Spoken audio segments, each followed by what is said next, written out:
This is Minister Paul in Northern California on May 3rd, 2017. I want to share some information here in regards to the Oroville Dam. They on April 17th of this year, and you can see contact information here if you have any questions. They planned 7 meetings, or they announced 7 meetings, and I want to show you these locations here. It started in Gridley. I'm going to show you this on the map. My dad lives there. So when they did the 1-hour notice to leave, Gridley was in that area, as was Oroville, as was all of these areas except for Chico. So yesterday they had a meeting in Oroville, and here's what's weird is, like, where I live, no one's really discussing what came out of the meeting. You know, it's really not on the local news here. It's just like it's being buried. I mean, it's literally being buried, and it's a very important topic. We're talking about a life or death emergency situation that's not under control. And they're focused on everything but that. Trump and the 100 days and this and that. And this is an issue for us locally. So today at 5:30, which is roughly 4 hours from now, with the presentation at 6:30, they're going to have it in Marysville, which is the closest one to my house. I'm just south of that. So what I want to do is I want to gather information, and then I want to present this information to you because you may not know about it, because it's not really being, largely announced. May 4th, tomorrow, they have a second meeting. 2 days later, now watch this. 2 days later, they go back and have a second meeting in Oroville. And then they go to Yuba City, also was affected during that mandatory evacuation. And I'll show you all these on the map. And then that's May 9th. And then Chico, May 11th, it's at a Masonic Family Center at 1110 West East Ave. So I'm not going to even go there right now, but that could be a whole nother video. And then the final one, according to DWR, is May 15th, which is 12 days from now in Sacramento. So let me give you a scenario here. I've lived in California all my life, born and raised here. I've never seen the water levels this high. I mean, I went all the way down to Sacramento today. I'll bring up the map. I'll put a link to that. I drove all the way down to Sacramento today, and I've never seen the rivers this high. The only time they were this high was 1997, and where I lived along the river, we got stuck in the apartments. Luckily, I lived on the second floor. I was blessed, actually, thank God. I lived on the second floor because we were trapped in there. I mean, literally, the cars were all underwater, and they stayed underwater. Somehow, I remember I was able to get out to go to work, but for a few days, I missed my job because you couldn't get out. But then I had to get a bicycle. The water was so flooded in the streets everywhere. It was like the whole entire area was a flood zone. I had to ride a bicycle to work so I could avoid the flooded areas that were the worst. There and back. I was younger then, so it wasn't really an issue, you know what I mean? But here's the thing. I also lived through the mandatory evacuation we had that they announced when the spillway broke out. And the water levels now, compared to when this happened, are way higher. They're higher. In other words, I believe there's more of a concern now than there was when they gave the mandatory evacuation. And that's why they're going around and have these meetings. I mean, okay, so here's Lake Oroville, and here's Oroville Dam. So I'm going to expand it out, and we're going to go south. Okay, so you saw that. So here's Chico. It's north of the dam, which I wonder if they're preparing them, because they wouldn't be affected by the Oroville Dam flood. They're north of it. I wonder if they're preparing for something here. Because this is where they told everybody to go last time, Chico, and it was just really handled badly. That's my personal opinion. So you come down here, there's 2 ways to come down. You can come down 70 or you can come down 99. If you come down the 99 one, which is on the west side, you come through Gridley, and this is the path of the water that takes when it leaves Oroville.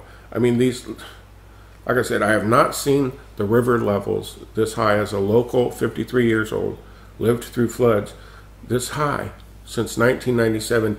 And I want to emphasize this again. The levels are higher than they were before, at the time they announced the mandatory evacuation. So what do we got going on here? I'm going to have information. I'm going to share it. So we come down here. So there was a meeting here already, and then there's going to be a meeting in Yuba City here. It's on 99. The river runs through it. And then if we go in a little bit, you'll see that Marysville is just a click east of it. Okay, so here's Marysville. This is a levee road. Man, this water's high. I mean, it's May 3rd, folks. And then it comes down to Olivehurst. And then this is how you come down on 70, and this is what I take as 70.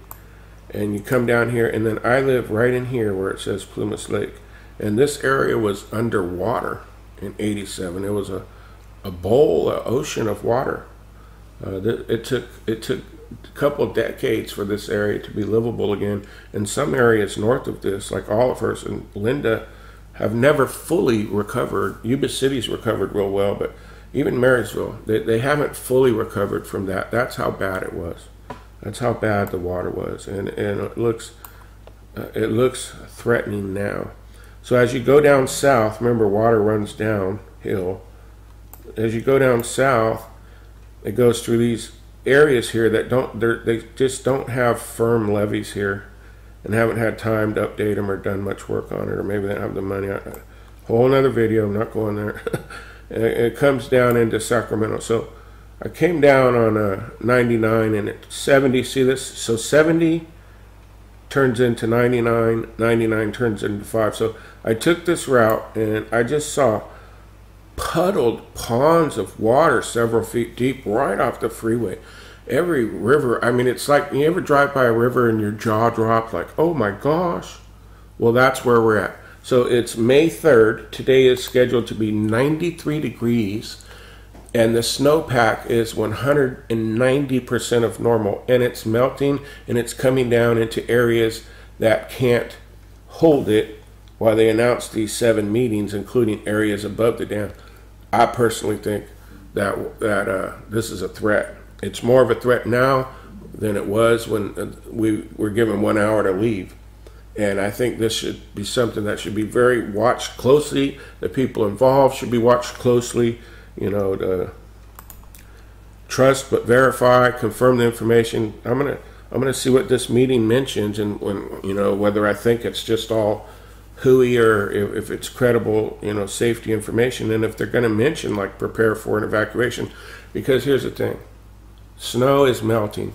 And it's coming down south, and the areas that are set up designed to hold it won't be able to hold it. I'm telling you, I just went and looked at them. They can't hold much more water. Not the water that's going to come down, and that's, I think, why they're having these meetings. But it's not in the media here. It's really not. No one's talking about it here locally.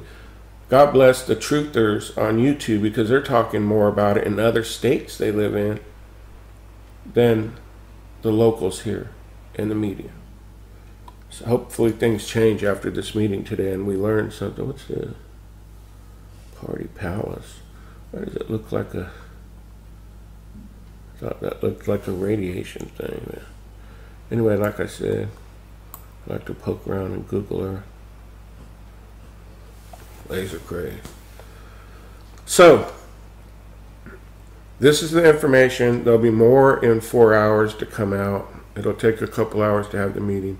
This area is in danger, and they won't be able to fix the repaired spillway in time by November. It's impossible. So it's going to come down to, is this snow packed of 190% melting? Today's 93 degrees early in May 3rd. It's early. We didn't get no transition or acclimation into this. Is this going to flood us? Well, it seems like it did. I'm telling you honestly, man, it seems like it's going to.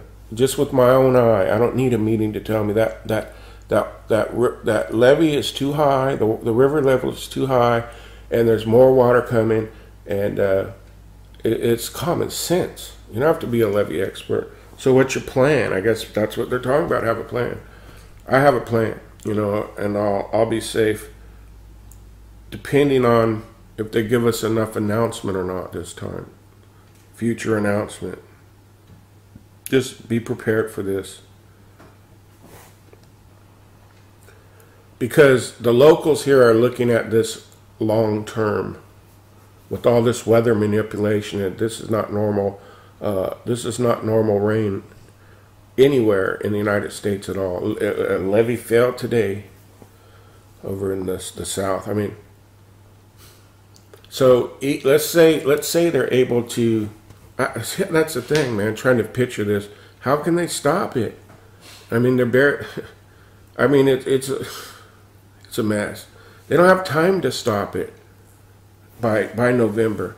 But this is let's say God blesses us and it doesn't flow out and levees don't break. Well then, when's it going to begin raining again in 2017 and filling back up again to be even more threat of more rain? And what will the level of these waters be? See, I'm not going to listen to them personally. I'm not. I'm going to watch myself and vet this information. So in other words, when's it going to start raining again in 2017? I mean, people really, if you see someone that's focusing on this and sharing this information, support them, man. This is a real thing. I'm living right here where the water's coming, and I'm calm and I have a plan, but man, we got to warn people. You know, I bet you most people didn't even know there was a meeting in Oroville yesterday, did you? I just happened to find out, strolling through Twitter, that there was one for us today. And I live here, and it wasn't on the news.